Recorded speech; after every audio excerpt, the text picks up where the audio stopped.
I had mentioned how the way or in business in general, in a lot of cases, it's not very effective because they take finance, apply it into a corporate setting, and that doesn't work, right? Now, us personally, if we can get out of debt, that's a great thing. As corporate managers, trying to do what's best for the shareholders in the long run, sometimes, in a lot of cases, and hopefully you remember this from your finance class. This is completely remedial, but just in case, you through a very simple example to what I'm talking about.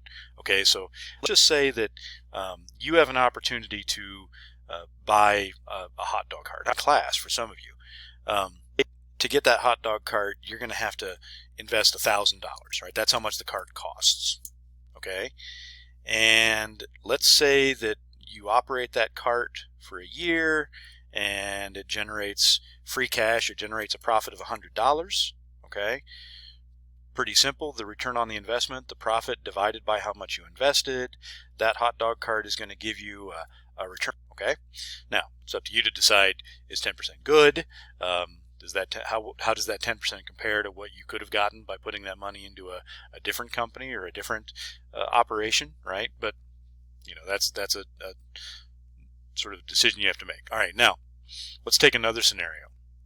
Exactly the same hot dog cart, but instead of you putting instead of you putting $1,000 of your money into buying it, you're only going to put $500 of your money, and you're going to borrow $500 from them, and you're going to pay them 7% interest.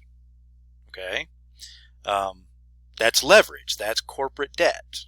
Okay, now in this scenario, and again, it's exactly the same hot dog cart, it's exactly the same operations, but hopefully you'll recognize that your profit's not $100 anymore because you've taken on an additional cost. You have to pay interest now that you didn't have to pay in this scenario. Okay, so because of that, you're paying a 7% interest on a $500 loan. It's $35 of interest, so your profit in this scenario is only going to be $65. Okay, now you think $65 is less than $100, so clearly we've made a mistake, right? That's sort of the obvious conclusion, but it's wrong, because when you look at what our return on investment is now, instead of 10%, it's actually 13%. Okay, it's 13% because now I'm earning a $65 profit on a $500 investment. Okay, the bank got what they wanted. They got their $35 worth of interest. Everything else that's left belongs to me, the investor, okay, or you, the entrepreneur.